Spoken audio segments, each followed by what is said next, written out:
ಒಂದು ವೇಳೆ ನೀವು ನಾಳೆ ಕೆಲಸಕ್ಕೆ ಹೋಗದಿದ್ದರೆ ನಿಮ್ಮ ಜೇಬಿಗೆ ಹಣ ಬರುತ್ತಾ? ಉತ್ತರ ಇಲ್ಲ ಎಂದಾದರೆ ನೀವು ಅಪಾಯದಲ್ಲಿದ್ದೀರಿ ಎಂದರ್ಥ. ನೀವು ಮಲಗಿದ್ದಾಗಲೂ ಹಣ ಬರುವಂತೆ ಮಾಡುವುದು ಹೇಗೆ?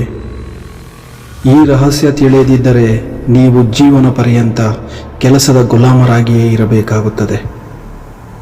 ಜಗತ್ತಿನ 95% ಜನರು ಮಾಡುವ ತಪ್ಪನ್ನೇ ನೀವು ಮಾಡುತ್ತಿದ್ದೀರಾ.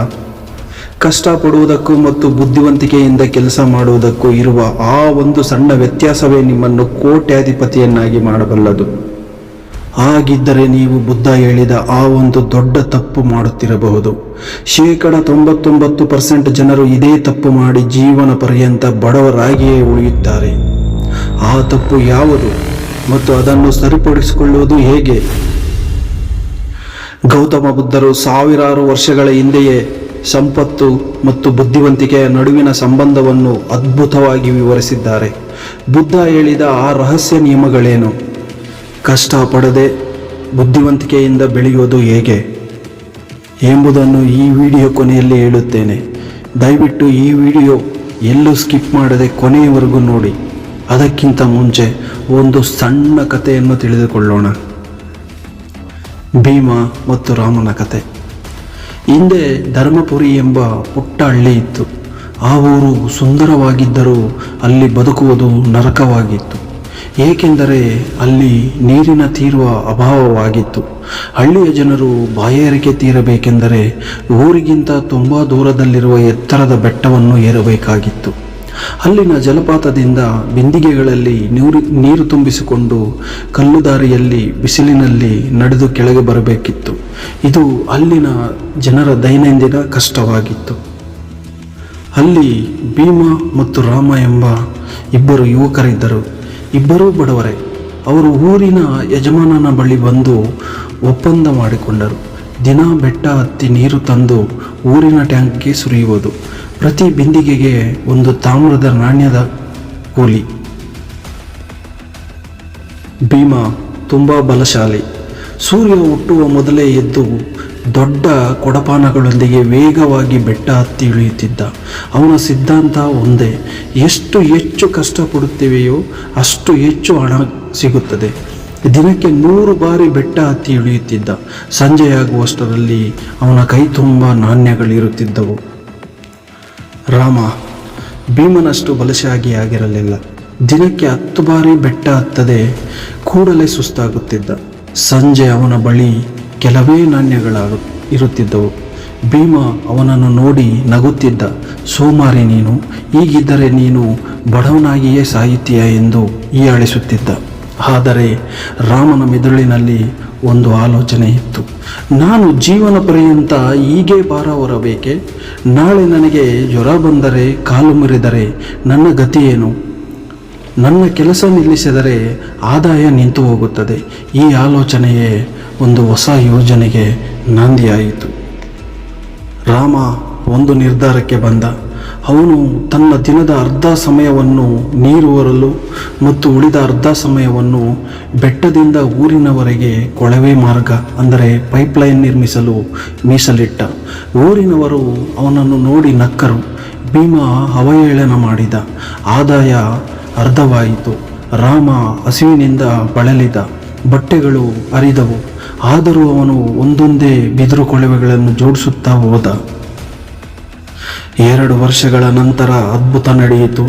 ಆ ಕೊಳವೆ ಮಾರ್ಗದ ಮೂಲಕ ನೀರು ತಾನಾಗಿಯೇ ಊರಿನ ಟ್ಯಾಂಕಿಗೆ ಹರಿಯತೊಡಗಿತು. ರಾಮ ಈಗ ಕೆಲಸ ಮಾಡಬೇಕಾಗಿರಲಿಲ್ಲ. ಅವನು ಮಲಗಿದ್ದರೂ, ಊರು ಬಿಟ್ಟು ಹೋಗಿದ್ದರೂ ಹಣ ಬರುತ್ತಲೇ ಇತ್ತು. ಆದರೆ ಭೀಮ ಅತಿಯಾದ ಭಾರ ಹೊತ್ತು ಅವನ ಬೆನ್ನು ಮೂಳೆ ಸವಿದು ಹೋಗಿತ್ತು. ಅವನು ಕೆಲಸ ನಿಲ್ಲಿಸಿದ ತಕ್ಷಣ ಅವನ ಆದಾಯ 0 ಇವತ್ತು ನೀವು ಮಾಡುವ ಕೆಲಸ ಕೇವಲ ನಿಮ್ಮ ಹೊಟ್ಟೆ ತುಂಬಿಸುತ್ತದೆಯೇ ಅಥವಾ ನಿಮ್ಮ ಭವಿಷ್ಯದ ದಾರಿಯನ್ನು ಸುಗಮಗೊಳಿಸುತ್ತದೆಯೇ? ನೆನಪಿಡಿ, ಸ್ಮಾರ್ಟಾಗಿ ಕೆಲಸ ಮಾಡುವವನು ಮಲಗಿದ್ದರೂ ಹಣ ಗಳಿಸುತ್ತಾನೆ. ಆದರೆ ಬರೀ ಕಷ್ಟಪಡುವವನು ಸಾಯುವವರೆಗೂ ಕೆಲಸ ಮಾಡಬೇಕಾಗುತ್ತದೆ. ಆರಂಭದಲ್ಲಿ ರಾಮನನ್ನು ನೋಡಿ ಎಲ್ಲರೂ ನಕ್ಕರು. ಅವನ ಆದಾಯ ಅರ್ಧವಾಯಿತು. ಆದರೆ ಅವನಿಗೆ ತನ್ನ ಗುರಿಯ ಮೇಲೆ ನಂಬಿಕೆ ಇತ್ತು. ಸೋಲುಗಳಿಗೆ ಹೆದರಬೇಡಿ, ಆ ಸೋಲೇ ನಿಮ್ಮ ಯಶಸ್ಸಿನ ಪೈಪ್ಲೈನ್ ಆಗಬಹುದು. ಬುದ್ಧ ಹೇಳಿದಂತೆ ನಿಮ್ಮ ಆಲೋಚನೆಗಳೇ ನಿಮ್ಮ ಭವಿಷ್ಯ. ಭೀಮನಂತೆ ಕೇವಲ ಶರೀರವನ್ನು ದಂಡಿಸಬೇಡಿ, ರಾಮನಂತೆ ಬುದ್ಧಿವಂತಿಕೆಯನ್ನು ಬಳಸಿ. ಬಡತನದಿಂದ ಹೊರಬರಲು ಬುದ್ಧನ ಈ 7 ಸತ್ಯಗಳನ್ನು ಈ ವಿಡಿಯೋದಲ್ಲಿ ತಿಳಿದುಕೊಳ್ಳೋಣ. ಬುದ್ಧರು ಈ ಘಟನೆಯನ್ನು ಆಧರಿಸಿ 7 ಸೂತ್ರಗಳನ್ನು ಬೋಧಿಸಿದರು. ಬುದ್ಧರು ಹೇಳಿದ ಆ 7 ರಹಸ್ಯ ಸೂತ್ರಗಳು ಕೇವಲ ಕಥೆಯಲ್ಲ, ಇವು ನಿಮ್ಮ ಬಡತನವನ್ನು ಬೇರು ಸಮೇತ ಕಿತ್ತೆಸೆಯುವ ಅಸ್ತ್ರಗಳು.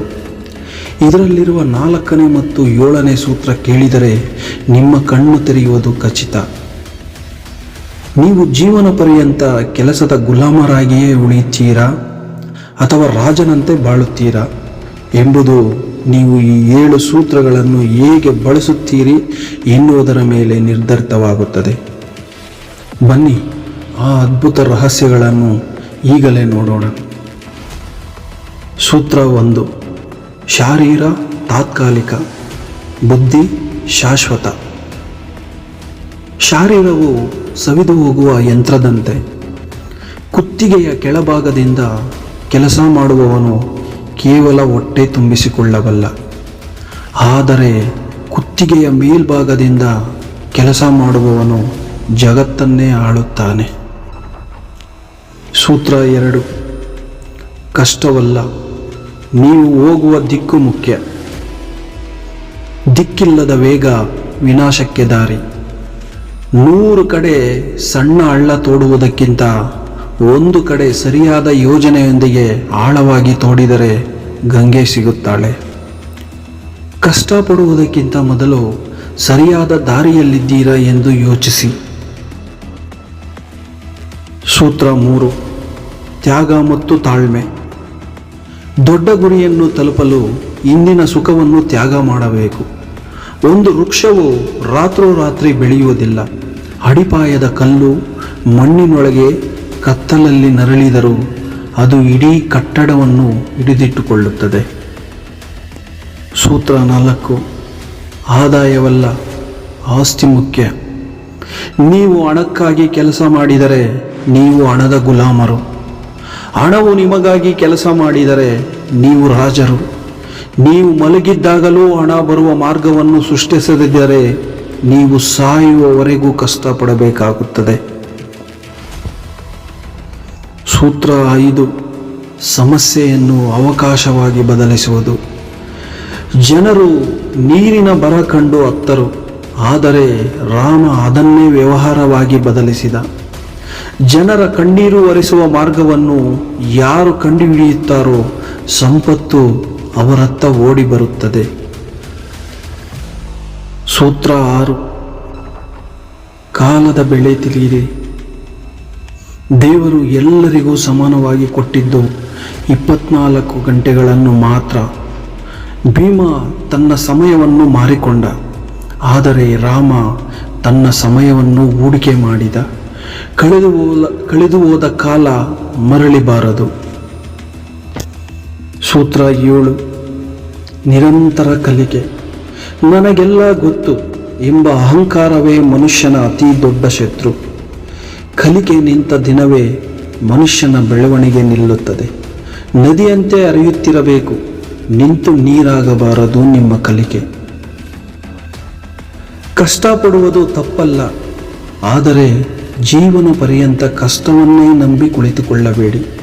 ಹೊಸತನ್ನು ಕಲಿಯಿರಿ, ನಿಮ್ಮ ಬುದ್ಧಿಗೆ ಕೆಲಸ ನೀಡಿ. ಈ 7 ರಹಸ್ಯಗಳಲ್ಲಿ ನಿಮ್ಮ ಬದುಕನ್ನು ಹಿಂದೆ ಬದಲಿಸಬಲ್ಲ ಆ ಒಂದು ಸೂತ್ರ ಯಾವುದು? ಅದನ್ನು ಕೆಳಗೆ ಕಾಮೆಂಟ್ ಮಾಡಿ ತಿಳಿಸಿ. ನಿಮ್ಮ ಅನಿಸಿಕೆ ನಮಗೆ ತುಂಬ ಮುಖ್ಯ. ಬದುಕನ್ನು ಕೇವಲ ಕಳೆಯಬೇಡಿ, ಬದಲಾಗಿ ಬದುಕನ್ನು ಕಲಿಯಿರಿ. ಮತ್ತೊಂದು ಅದ್ಭುತ ವಿಡಿಯೋದೊಂದಿಗೆ ಮತ್ತೆ ಸಿಗೋಣ. ಅಲ್ಲಿಯವರೆಗೆ ನಿಮ್ಮ ಕಲಿಕೆ ನಿಲ್ಲಿಸಬೇಡಿ, ಬೆಳೆಯುತ್ತಲೇ ಇರಿ. ಧನ್ಯವಾದಗಳು.